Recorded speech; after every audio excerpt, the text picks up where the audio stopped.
ku malu-malu. Aku ya? Iya. Saat bersamamu, saat ku dengan dirimu, mungkin inilah rasanya, rasa suka pada dirinya. Sejak pertama aku bertanya, Facebookmu apa, nomormu berapa, Pin BB berapa, WhatsAppmu berapa, Iqbal. anakmu berapa, Iqbal. suamimu berapa. Iqbal, salah. Nggak gitu. Saya nanya. No, nggak gitu. Jadi kayak sensus kalau gitu. Ya namanya baru kenalan kan harus tanya dulu. Enggak. Kiki aja yang nyanyi Kiki. Iqbal nyanyinya ngaco, Ki. Habis minum obat cacing. Jadi pecicilan Kikinya. Hei kamu, hatiku dangdut saat aku melihatmu. Terjatuh di hadapanku, membuat aku buru-buru mendekatimu. Langsung ku tanyakan apa kau baik-baik saja. Kau bingung. Memangnya kamu jatuh dari mana? Kau bidadari dari sebelah kiri, mirip Bang Bali. Kau bidadari dari sebelah kiri, mirip Bang Bali. Oh baby please be mine, oh mine. Karena hanya aku sang pangeran impianmu.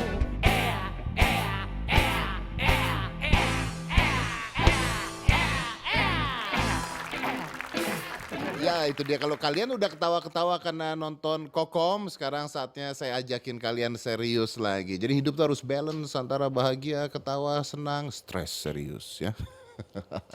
Harus balance. Ngomong-ngomong tentang itu, kita tuh kemarin baru aja ada liputan tentang apa sih yang dilakukan ketika rapid test sekarang dilakukan secara massal. Nah tim kita melakukan peliputan tersebut, kita lihat dulu videonya. Dalam menghadapi pandemi COVID-19, salah satu unsur terpenting yang kita harus lakukan adalah dengan testing. Kemampuan untuk testing menjadi sangat penting. Yayasan Indika dan Medika Plaza berinisiatif untuk melakukan drive-thru dan juga membuat laboratorium BSL-2 Plus yang berada di dalam sebuah kontainer. Fasilitas drive-thru yang dibangun merupakan yang pertama di Indonesia. Drive-thru dilakukan karena dapat mengurangi resiko penularan infeksi antara tenaga medis dan pasien, dan juga antara pasien dengan pasien yang lainnya. Kita dapat mengetahui lebih lanjut bagaimana proses detail yang ada di drive-thru, bagaimana itu pemeriksaan swab dan PCR, juga pemeriksaan rapid test antibody IgG dan IgM.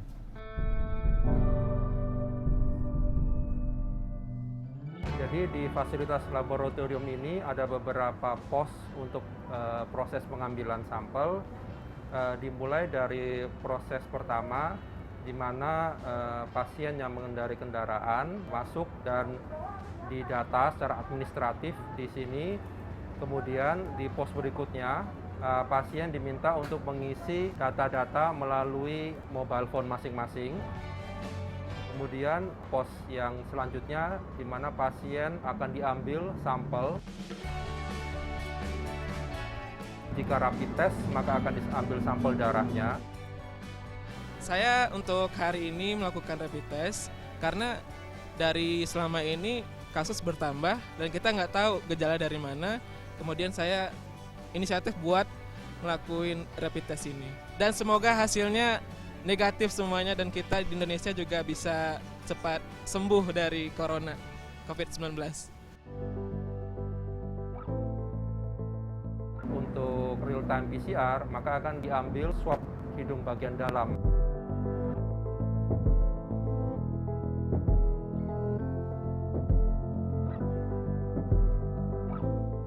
Sampel darah dari hasil rapid test itu akan diproses di pos untuk analisis rapid test. Jadi di sini adalah pos untuk rapid test. Pertama-tama dari sampel darah yang kita ambil akan kita centrifuge selama 10 menit. Gunanya adalah untuk memisahkan komponen sel darah dengan serum darah dari pasien. Setelah sudah disentrifuge selama 10 menit dan sudah terpisah antara komponen sel darah dan serum darah pasien akan diambil dan diteteskan kepada rapid test untuk mengetahui apakah sampel darah tersebut mempunyai IgG atau IgM positif ataupun negatif.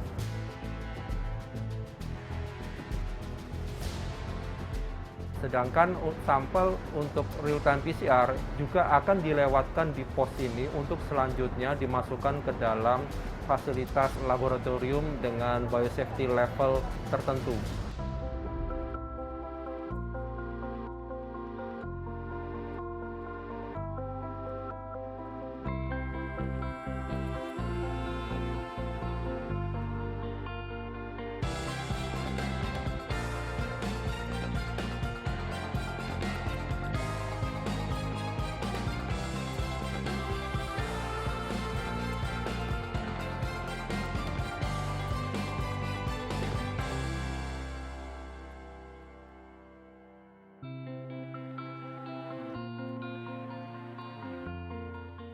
Sampel yang sudah diambil dari pastru akan dimasukkan ke dalam biosafety cabinet, di mana sampel tersebut akan dibuat homogen, lalu diambil sebagian dan dimasukkan ke dalam tube untuk RNA ekstraksi.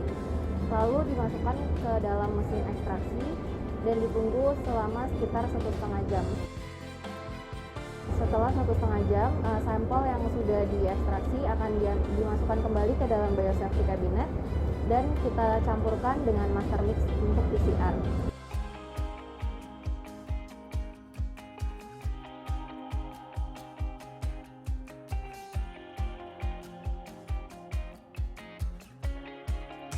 Kemudian sampel tersebut akan dimasukkan ke dalam mesin PCR untuk diproses selama kurang lebih sekitar 2 jam. Setelah itu akan terlihat hasilnya di komputer. Itu dia tadi. Nah, sekarang kita culik salah satu dokternya. Langsung ke sini ada Dr. Mutia Kumaheri. Ini adalah praktisi lab COVID-19. Betul, Dok? Apa kabar, Dok? Betul, kabar baik, Mas Dedi. Gimana hari-hari Anda dengan dengan berjuta-juta kesibukan, tes di mana-mana? Kurang lebih sibuk, tapi ya kita coba buat yang terbaik ya untuk betul. dalam situasi yang seperti ini. Betul. Saya tuh merasa gini, saya merasa sebenarnya kasihan juga menjadi dokter saat ini. Karena kan maksudnya tiba-tiba diserang pandemi seperti ini ya. Pasti imun tubuhnya juga turun, kerja juga capek. Sedangkan Anda garda depan juga untuk ngatasin COVID ini. Terus juga ditambah juga dengan hal-hal yang belum pasti kan. Maksudnya seperti kita bicara rapid test. Rapid test itu kan sudah dibicarakan lama. Ya. Nah, kalau menurut dokter sendiri gimana akhirnya? Ya memang rapid test itu kan adalah salah satu pemeriksaan penunjang. Jadi pemeriksaan penunjang itu adalah pemeriksaan tambahan yang dokter sebagai klinisi yang memeriksa pasiennya itu akan menambah pemeriksaan penunjang kalau memang misalnya dirasa perlu. Misalnya data dari wawancara dengan pasien dan pemeriksaan pasien tersebut belum mencukupi untuk menegakkan atau menentukan diagnosis pasien ini. Nah, kalau dalam kasus penyakit COVID-19 yang sekarang sedang jadi pandemi, pemeriksaan penunjangnya salah satunya memang dengan rapid test. Tapi rapid test itu bukan baku emas atau gold standarnya untuk menegakkan keberadaan virus SARS-CoV-2 itu di dalam tubuh seseorang. Betul. Seperti itu. Ini kan yang dinilai adalah antibodinya sudah bereaksi atau Betul. belum. Apakah kalau misalnya seseorang, misalnya saya kena common flu, antibodi saya juga naik kan pasti? Antibodi terhadap virus yang saat itu sedang ada di tubuh. Ya. Karena common flu kan virusnya juga macam-macam. Betul. Antibodinya naik. Betul. Artinya bisa saja dinyatakan positif padahal bukan COVID. Saat ini memang ada beberapa literatur yang menyebutkan bahwa rapid test sekarang yang beredar memang didesain untuk COVID-19 terhadap si virusnya kan namanya SARS-CoV-2 terhadap virus tersebut.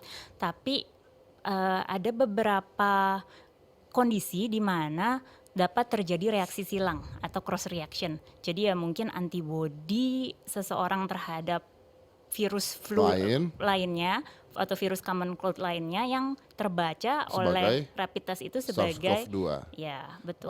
Apalagi kalau kita bicara virus COVID-nya sendiri bermutasi terus. Ini kan yang jadi masalah kan. Iya. Kalau di kedokteran itu dilakukan ini nggak sih? Kalau TBC kan dulu ada TCM, tes cepat molekular. Betul. Apakah dilakukan juga? Kondisi COVID-19 ini yang dilakukan tes molekulernya itu berupa metodenya real time PCR. Real time PCR. Oh, berupa real time PCR. Ya. Oke. Apakah kalau PCR ada kemungkinan salah juga? Tetap ada. Tetap ada. Ya. Jadi yang namanya pemeriksaan penunjang, ini kan pemeriksaan penunjang laboratorium. Ada juga nanti di luar ini pemeriksaan penunjang misalnya radiologis ya. Tapi bicara pemeriksaan laboratorium, kita tetap harus berada dalam satu kesatuan. Jadi lihat satu kesatuan pasiennya, apa keluhannya, sudah berapa lama, bagaimana kondisi sosialnya, tinggal di rumah dengan siapa saja. Dari situ terus kita lihat data-data objektif, itu pun sebenarnya masih ada bias-bias lain artinya. Bias-bias lain. Nah ini dia, ini yang menurut saya kenapa sangat amat sulit ya untuk kedokteran juga saat ini untuk mengatasi hal ini. Karena tadi saya juga bicara dengan Twindy, di WHO kalau tidak salah saya baca bahwa akhirnya menetapkan bahwa orang-orang yang meninggal karena gejala COVID-19 bahkan tesnya belum selesai dianggap COVID-19. Betul. Betul ya? Iya. Artinya bisa saja orang meninggal bukan karena COVID-19 tapi dinyatakan COVID-19. Bisa saja, tapi kalau dalam keadaannya pandemik seperti ini, kalau misalnya kita tidak menemukan penyebab lain yang bisa menyebabkan kematian, itu ya mau nggak mau tetap harus dianggap COVID-19. Jadi kita lebih baik sedikit over ya. Oke. Ya, Perlakukannya. itu dia kan artinya kan dalam keadaan seperti ini akhirnya kita hanya bisa melakukan apa yang bisa kita lakukan tanpa ada golden standard yang benar-benar golden standard kan ya. Iya, saat ini yang disebutkan sebagai gold standard untuk untuk penegakan keberadaan virus SARS-CoV-2 itu sementara ini real time Sementara PCR. ini real time PCR-nya itu sendiri. Ya. Oke, karena that's the best what we can do basically. Yes. Tapi kalau rapid test itu berapa lama ya? Rapid test maksudnya hasil.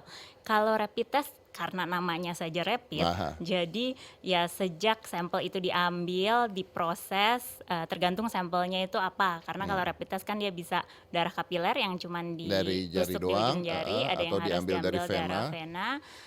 Yang diambil darah vena pun bisa semua darahnya langsung digunakan, tapi ada juga kit yang merekomendasikan dia disentrifugasi dulu supaya komponen darahnya memisah. Jadi diambil bagian serumnya.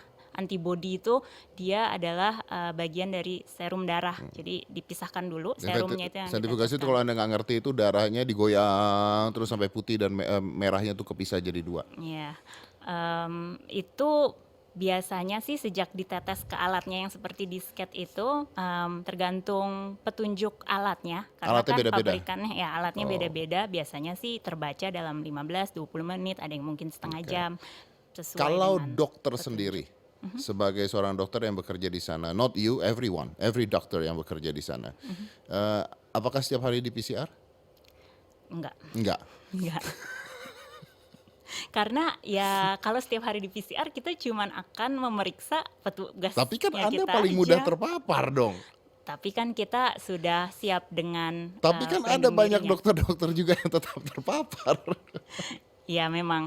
Nah itu ya itu namanya occupational hazard ya Mas Dedi.